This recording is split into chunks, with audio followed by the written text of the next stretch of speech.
As the saying goes, there's no rest for the wicked, and that is doubly true for the Winnipeg Jets, who are not only vying for the President's Trophy, but a bunch of other awards. What are they eligible for, and how can they win the President's Trophy? Let's chat about that on tonight's episode of Locked On Winnipeg Jets.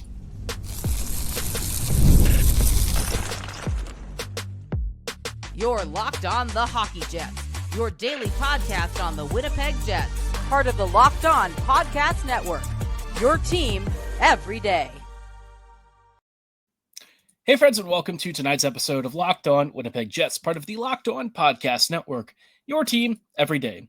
I'm your host, Harrison Lee, an avid Winnipeg Jets fan and an online blogger. You can follow me on Twitter at HLivingLoco and at LO_Winnipeg Jets. Thanks for making Locked On Jets your first listen of the day every day. If you like what you're hearing, be sure to like, follow, and subscribe on all of your favorite podcasting platforms and YouTube. Doing so, of course, is always free of charge and ensures you never miss another episode. Most of all, though, we just love and appreciate your support. Tonight's episode, obviously, we are in the final weeks of the NHL season.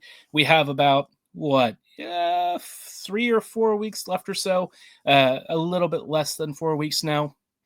And things are rapidly winding down before we finally get to the playoffs. Amidst all of that, the Winnipeg Jets are mired in a race for the President's Trophy. And yes, they have stumbled a little bit recently. That is not super ideal for Winnipeg, but the Jets are still very much in pole position to win the West and the Central, which is, for the Jets, the more important thing. But to say that, not winning the President's Trophy is acceptable or something the Jets would be comfortable with is probably not a thing that we want to go and agree with either, right? I think the Jets would love to win a banner like this. We don't really have a lot of trophies and awards that are team-based to cling to, right? We are eligible this year for another Vezina for Hellebuck, a Jennings Trophy as well, a second consecutive one. That's all fine and good, but the Jets really want something that is a team-based award, right? A really big reflection of the incredible season that they've put together. And make no mistake, regardless of how this year ends in the playoffs, the regular season performance for Winnipeg has been exceptional. This is a really good team, and that's why it'll be all the more heartbreaking if they don't find a way to make it count in the playoffs. But the playoffs are a separate animal sometimes. It is what it is. How you do in the regular season is honestly, and more often than not, a reflection of your quality as a team. And so for the Jets, they are really close to trying to get a President's Trophy, but there are a couple of things working against them. For one thing, they are behind the Caps in the standings, and Washington has a game in hand. Even more tricky is that technically Washington has a better points percentage, and when it comes to ties and sort of tie-breaking scenarios, that stuff really does matter. Now, for the Jets, I think, in my mind, the President's Trophy race is probably over, but that's not to say the Jets can't pull off one of the big turnarounds of the season, right? The problem for Winnipeg is that the Caps have a much easier schedule. Yes, they have a couple of tough games here and on the road, but still going to be a very hard one, whereas the Jets' schedule is basically just all the way difficult through the end, right? Looking at Washington's schedule, obviously we first have Tuesday's game, which we'll have a preview of on tomorrow's episode. This is going to be a tough one for both teams. I think, in my mind, the Jets come out on the balance of this game in overtime, but that is a very bold prediction, to be honest. I'll chat more about where I see that game going again on the preview episode, but after that, when Washington then has Minnesota, Buffalo, Boston, Carolina, and Chicago. Out of those 5 games, there are maybe one opponent there that the Caps might drop points to, and that's maybe Carolina. Otherwise, I kind of feel like the Caps are going to win most of these games. I'd be shocked if they drop more than 3 points in all of these results. It's all very possible because this Caps team can't be perfect forever, but they've won 4 straight now, and for the most part, they have been beating up on basically everyone that they face. There are very few teams that have really had their number recently, and the Caps, after a bit of a rocky stretch before this winning streak, have really started to turn things around again and look as nasty as ever. Granted, they are beating up on mostly mediocre opponents, barring the Panthers, but still, right, this Caps team is first in the league for a reason. Rounding out the last couple of weeks of their schedule, they've got the Islanders, the Hurricanes, Columbus twice, and then the Isles again, and finally Pittsburgh. Looking at this, I see it being very conceivable that they get somewhere between 12 and 16 points, which is quite a bit. This is a pretty easy end of the season for Washington, and whether the Caps start resting guys or not, they still have the firepower to get through most of these teams, even if they're playing relatively mediocre hockey.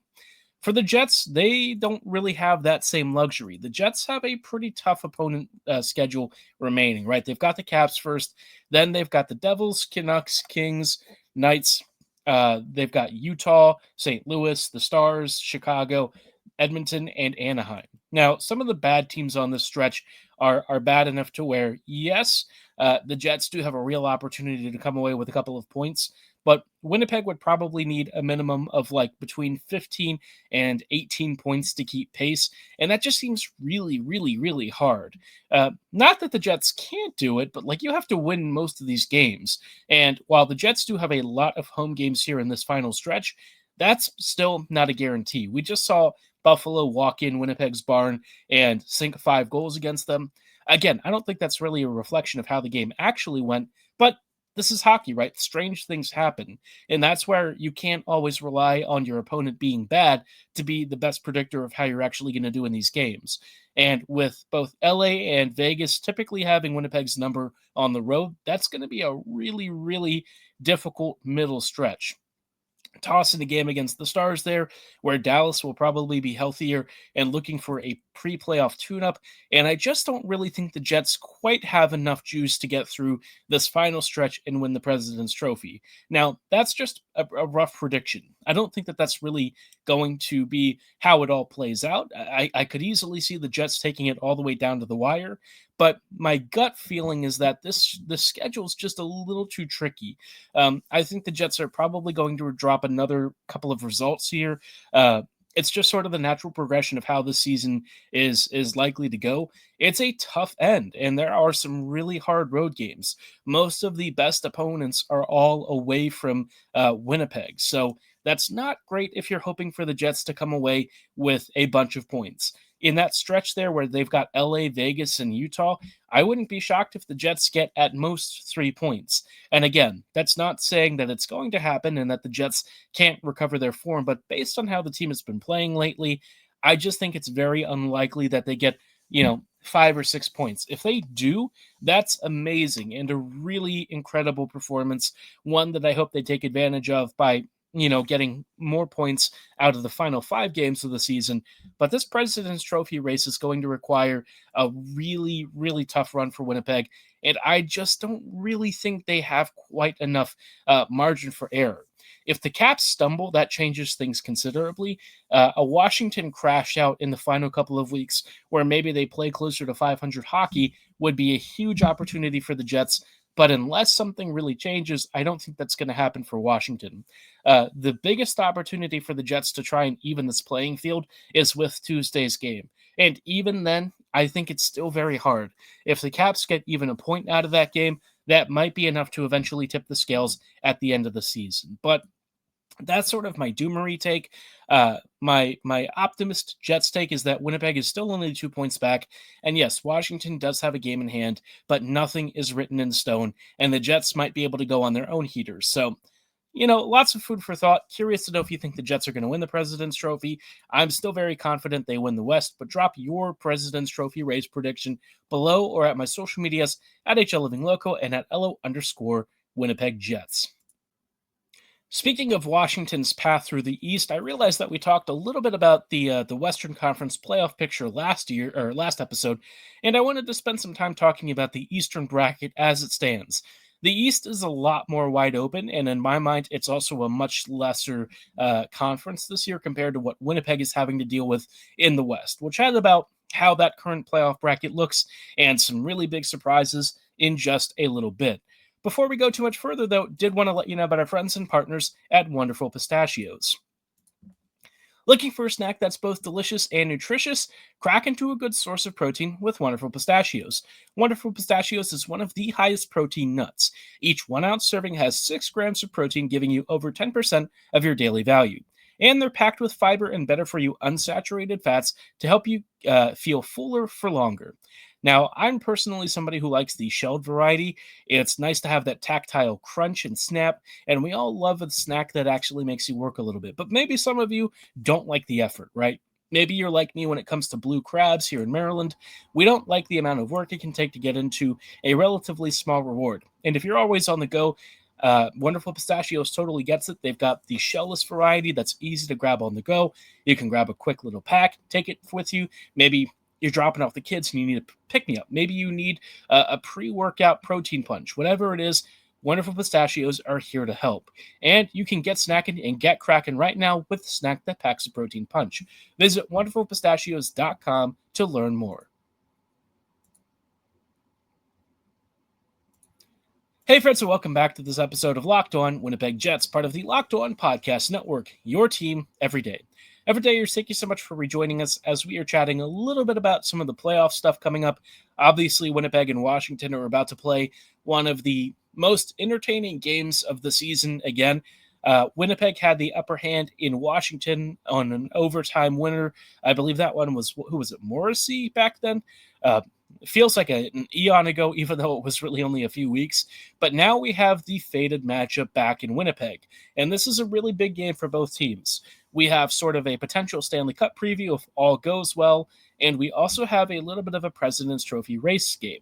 But whether this game really impacts the President's Trophy race, we'll just have to wait and see.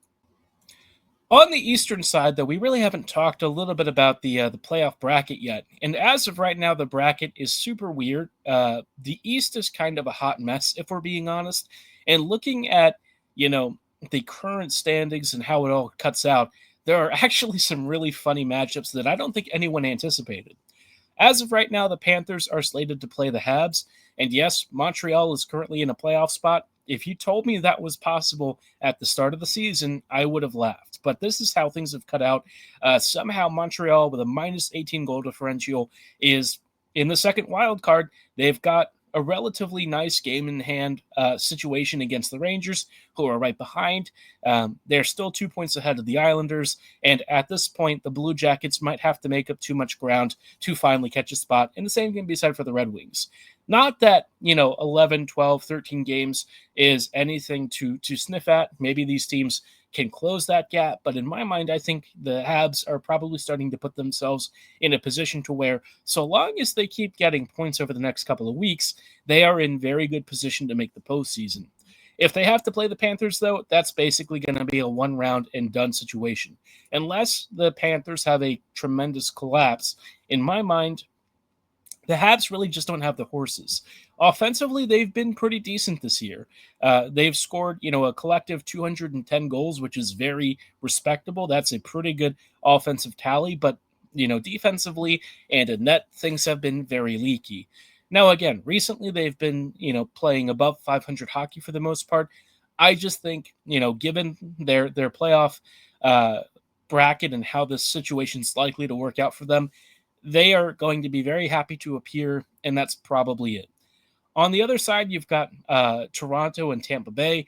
This is going to be a very powerhouse series. Toronto has tried to play a more low-event style this year, thanks to Berube, and I think in some ways you could argue that's more geared towards the playoffs, but against Tampa Bay, you're going to have to really show your fangs. And if Matthews is really at the 50% that he kind of looks like he is this year, Toronto may be in some real trouble. Tampa Bay has been one of the better teams since the Four Nations break. They're still not perfect. They've still got some real challenges to work through, but this is a really good Lightning team that bolstered with Gord and Bjorkstrand both coming in. Will it make the biggest difference in their overall offensive style? Maybe not. But this is still one of the top goal differential teams in the league right now. They've got a nice 40 win total so far. They're only a couple of wins behind the Panthers and Toronto. They've really rallied after a rough start. Their recent form has been a little bit more up and down recently, but this is still a very dangerous team. And if I'm, a betting person, I kind of think Tampa Bay takes that one in like 6 or 7. I just think the Lightning have been here before. They're a really experienced playoff team. They're a title winner, and I just have a hard time betting against them. As we move further down the bracket, you've got Carolina and New Jersey. If this was closer to the start of the year, this would have been a really fun series. New Jersey is just limping along now, though. They barely have the horses to hold together. They are deeply injured. They are just riding some really bad vibes. We just saw Jonathan Kovacevic get called out by the coaching staff after saying, the team needed to adopt a playoff mentality.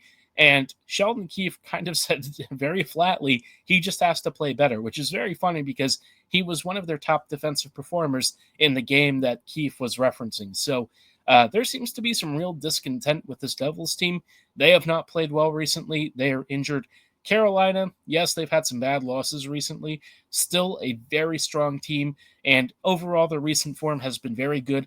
I think that they will get through this first round relatively straightforward. If they're bounced in the first, that is going to be a very big surprise. But Carolina hasn't always met the moment when it comes to the playoffs. We'll just have to kind of wait and see if, in fact, they get bit by their own success, as they have in past years. Finally, you've got two of the capital teams, right? You've got the Sens and the Caps, and this is going to be a much more fun series than I think people are expecting. The Sens have kind of been up and down and a bit of a roller coaster this year, but they're 7-2-1 in their last 10 games. Their overall offensive form has been better this year. The 5v5 play of this team is generally very exciting, very high event, but that sometimes means that it gets, into the back of their net more often than they'd like. High event can kind of go both ways, and the goaltending and defensive structure have been a little looser this year than I think they would like. But in a 7-game series, anything can happen, and Ottawa, I think, is finally ready to just show up, right? They want a real playoff appearance. They want to have that experience. They have not really been able to replicate, the playoff success in the Zibanejad era, where they had, Pageau pulling off amazing goals and stuff against Boston, Pittsburgh, and teams like that. Things have been dire the last 4 or 5 years. No real playoff success to speak of. No real shouts for this young core to actually go deep or even make the postseason picture. So Ottawa is just ready to, maybe throw off the old bad vibes of previous years and try and get something going. Unfortunately for them, they're going to face the best team in the league in Washington. And the Caps, kind of, to my mind, are the best team. They've got one of the most stacked offenses. It's very well balanced. They have great coaching. Their goaltending has been pretty good. They are a top team for a reason. Now, if the Caps were in the Western Conference, maybe they wouldn't have quite as impressive a record. Still very good, though. I think they don't have much to fear. And if you're the Sens, this is probably one of those scenarios where you're really happy to make the playoffs, but you are not expecting much. Looking at who's going to emerge from this maelstrom, I'm really hoping that we get the Battle of Florida again. Tampa Bay versus the Panthers would be fantastic. We love a good Panthers Lightning series. It's going to be brutal. It's going to be fast. And I think that could make for a thrilling second round. On the other side of the bracket, Carolina versus Washington, I think gives you the best quality. If there's a big surprise upset with the Caps, and suddenly you get a Sens-Kane series, that could be high event, very fun, but probably one where Carolina comes through. But honestly, I look at this bracket and I just really think it's Washington's to lose. I don't think that there's that many elite teams out east, and maybe I'm mistaken about that, but other than, Tampa Bay, maybe Toronto and the Panthers, Washington just doesn't really have that much to fear. Their side of the bracket is relatively easy-ish, if we're being honest. Not to disrespect these teams, but the Caps have an easier road, and it's really the other Atlantic pathway that looks pretty nasty. But even then, the Atlantic Division this year, in my mind, isn't that amazing. It's good, but it's not like the top division in the league. So you look at the Central Division playoff run, and that is a much, much, much, much, much harder pathway than any of what sits on the East, right? No disrespect to the Eastern Conference, but if you tell me to choose between Panthers, Habs, Toronto, and Tampa Bay versus Jets, Blues, Stars, and Avs. I mean, come on, it's not a contest. The Central is just absolutely stacked this year, and even compared to the Pacific Division, the Pacific kind of doesn't compare that disfavorably to the Atlantic Division top elite teams. So, in my mind, the East is really Washington's to lose. If they fall out in the first or second round, I think that's going to be a really big disappointment for them.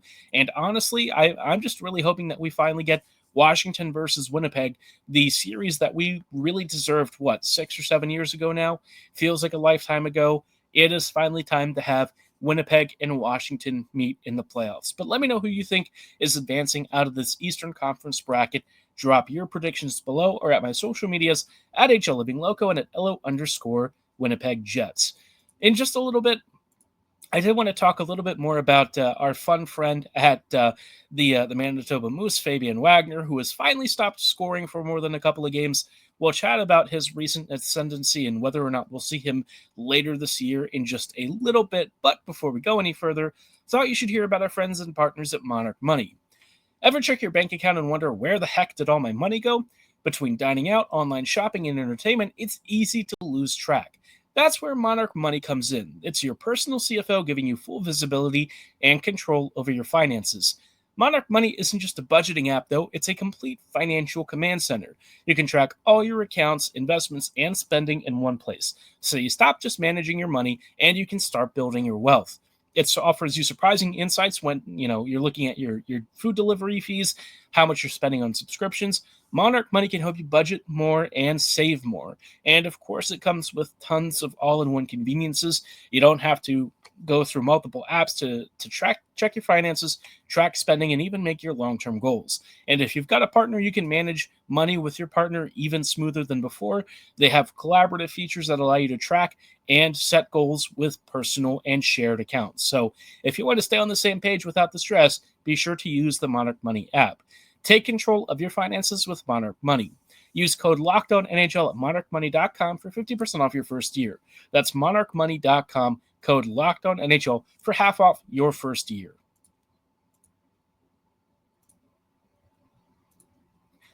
Hey friends, and welcome back to this episode of Locked On Winnipeg Jets, part of the Locked On Podcast Network, your team every day. Every day, thank you so much for rejoining us on tonight's episode as we are just closing out with some cute little thoughts about Fabian Wagner and really some of the Manitoba Moose players in general. We're trying to figure out who actually makes this team, perhaps for the Black Aces squad, and there's not a lot of offensive support hiding out here from the Moose, but I think guys like Wagner are interesting. I think Wagner is probably a little further off than some of our other prospects. He's been on a, goal-scoring heater recently until the last couple of games, 7 goals recently. It's fun. We all love it. But I think Wagner is probably one of those prospects where he needs another year before he's really ready for pro-level NHL duty. Honestly, this goal explosion from him wasn't even all that anticipated. It just kind of came out of nowhere over the past couple of weeks. Maybe it was something about him just getting a few more scoring opportunities. What I liked with him is that his release looks very strong. It's quick. It surprised some goalies, and he was going top shelf on a couple of opportunities, picking, those corners where mama hides the cookies. We love to see that. We love those goal-scoring opportunities. I just don't think it's the kind of stuff yet where I'm looking at him and I'm like, suddenly I'm ready to put him into the lineup. I think it would be really cool if he gets an NHL debut at the end of the season here, just as like a nice little reward. But that'll really come down to whether or not the Jets are still late into a President's Trophy race right at the end of the year. That could be a real thing, and it might mean that we don't really see many of the kids. If I'm looking at anyone else as perhaps NHL duty ready, insofar as maybe they get a game or two at the end of the year, Elias Salamonson honestly deserves a shout for an NHL debut. He's been fantastic for Manitoba this year, still working on some of the defensive details, but offensively, I think his two-way game has really shown. He's one of the, top 10 scorers on this Moose team, which for a first-year North American pro is really impressive, much less, a defender, right, who's come in and has immediately become a really pivotal fixture on this team. Lambert, of course, you heard me talk about on the last episode. I think he's one of those guys who I'd actually like to see him with the Jets this year. I know we don't have many games left, and he's already had a stint at center that didn't go super, super well, but I think this could be a time for him to finally carve out a middle six role, right? I think he's got some speed and skill. I'd like to see what he can do with this team. It's not like the current middle six has really been lighting things on fire. The Jets really need some sort of an internal push offensively, and maybe it's time to kind of do one of those Logan Stankoven things where you call upon one of your better scorers for the Moose, who's young, who's very talented, and like I know you'll look at his goal total this year and sort of say, why would you call upon the guy with 4 goals? But he has 31 points in 52 games. He's still one of your top creators. He's been setting up tons of opportunities. I think Brad just needs to get away from Manitoba. It's kind of like what happened with the Lahti Pelicans where, once he was away from that team, his confidence and skill really started to take over. I think the Moose right now are maybe holding him back a bit. So something to keep in mind. But the last guy that I really feel like shouldn't be with the Moose and honestly should just be with the Jets, period. It's still in Coghlan. Coghlan has been unbelievable since joining Manitoba, nearly a point per game player, and he honestly really impressed me when he was with the Jets in camp this year and in some of his limited appearances for the big club. I don't really understand how he's still in the AHL. Like, this guy is just too good to be playing for Manitoba. No disrespect to the Moose, but like Coghlan looks to me like a pro caliber, NHL caliber defender, and I'm like kind of mind blown that he hasn't actually gotten more of a chance to stick at the NHL level more consistently. He's been really fun moving the puck. He's actually used body positioning well defensively, and he has a fairly decent passing and shooting instinct. So I'm just really surprised that Coghlan doesn't get more NHL looks. He just seems to be too good for the AHL, and like him immediately going to the Moose and getting 22 points in 26 games, I think that he's really got some real talent, and I'd actually like to see him on our third pairing.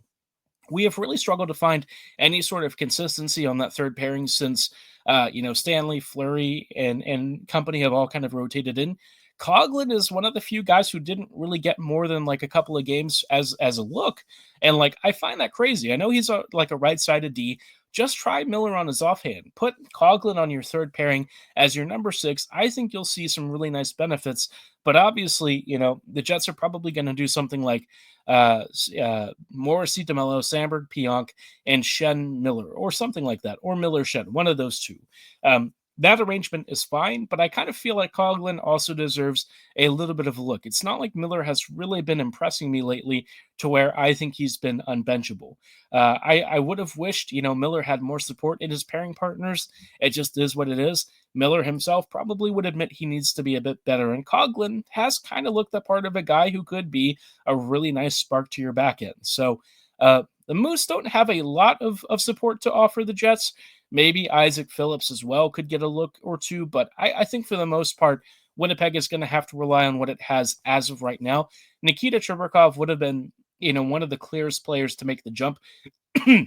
He's still a guy that I'm a little upset that Winnipeg didn't actually let stay up with the team this year. I feel like he would have been a big internal upgrade, but, now we're never really going to know because he's out for the season. So tough one. Hoping Parker Ford is back here pretty soon too. He was a nice little jump for Winnipeg's bottom 6. But in terms of higher end scoring talent, we don't have a lot to work with. So let's just hope that what the Jets have right now is enough to carry them through. But let me know which Moose players you think would be worthy of some potential looks here before the end of the season or even into the playoffs. Drop your suggestions below or at my social medias at HLLivingLoco and at LO_Winnipeg Jets. For tonight's episode, though, that's going to be all the time that we have. Tomorrow, we will chat about Winnipeg versus Washington and preview those lineups. But like I said, for tonight's show, that is all the time that we have. I thank you so much for listening and making Locked On Jets your first listen of the day. Every day, we'll see you back here tomorrow. So see you then. Have a great night, and go Jets go.